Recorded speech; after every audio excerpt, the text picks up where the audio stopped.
Even kids know one lie plus another lie does not create truth. In the Vice program, the producer piled up lies from several third parties to deceive the audiences. In this and the next several episodes, we focus on the lies of the third parties and how they fit into the fiction cult story that Isabel was trying to create. Attempting to engineer neutrality, Vice had Jack Stubbs, the VP of Intelligence at Graphica, a private social media and tech intelligence agency, to echo what Isabel said earlier in the program. He seems more concerned with advancing conspiracy theories than human rights. Is he fighting for a just cause, or is he capitalizing on the appeal of disinformation to build his own power and influence? So how influential is Guo Wengui? He's hugely influential. This showing you here is Guo Wengui and his network in blue and white. We identified more than 1,000 individual entities and organizations, and then each of those is going to have hundreds or thousands of followers. What's most concerning is the propensity for members of Guo's media network to take information that's been spread online and translate that offline. That has on multiple occasions led to acts of real-world violence.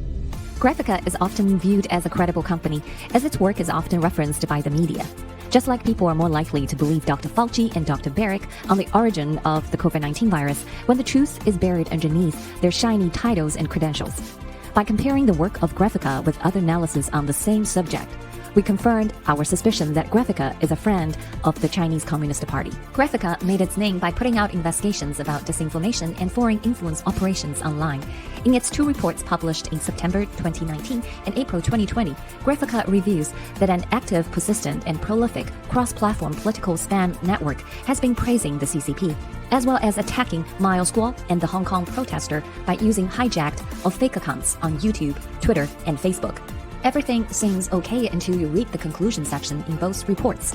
The 2019 report says, this suggests that it was not a state-backed operation, but a smaller and less professional network run by unknown individuals to boost anti-Guo and anti-protest messaging.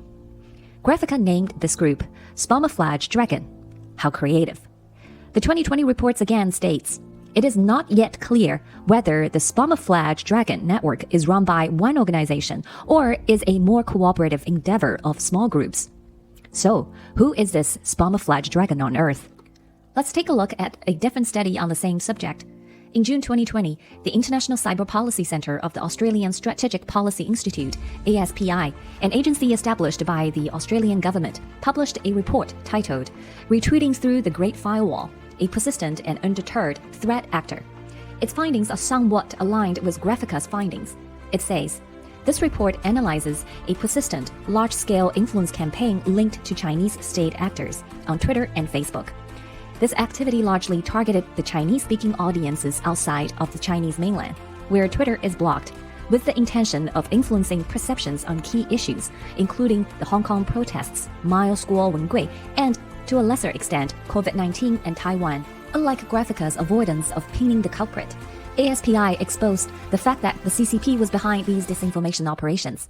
Under the subheading, the Chinese Party State and Influence Campaigns, it concludes, since tweeting through the Great Firewall, we have observed a significant evolution in the CCP's efforts to shape the information environment to its advantage, particularly through the manipulation of social media. Through 2018 and 2019, we observed spikes in the creation of Twitter accounts by Chinese Ministry of Foreign Affairs, spokespeople, diplomats, embassies, and state media. 2 months after ASPI released its analysis, Graphica's 3rd report on Spamouflage Dragon came out in August 2020.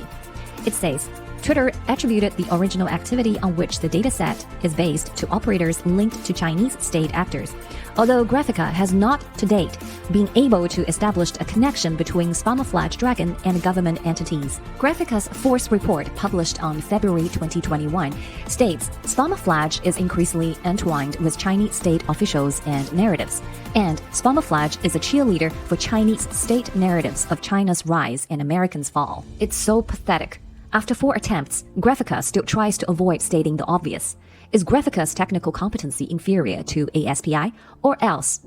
In previous episodes, we mentioned that the CCP has many partners in the West, such as influential lobbyists, Disney, and HBO Vice. These CCP's globalist friends are not only avoiding telling the truth, but also actively creating disinformation to mislead people in democratic countries. Their actions make them co-conspirators of the CCP. Hence, the enemy of the deplorable, the little guys, 老百姓. So how influential is Miles? Well, there are way more of us than the CCP and its globalist friends. When people know the truth, they rise. we will end this episode with a section of the raw Vice interview footage recorded by Miles. No, I think so. No, it's not about the money. This is not take down CCP. It's about your phrase, religion, phrase. Not about the money. Money cannot take down CCP. Americans rich, but Americans now they get the CCP richer. They make is spreading the coronavirus there. Nobody can say the truth, can ask the truth. This is American rich. No, not about the money. This take down CCP need your courage. You need you really have faith.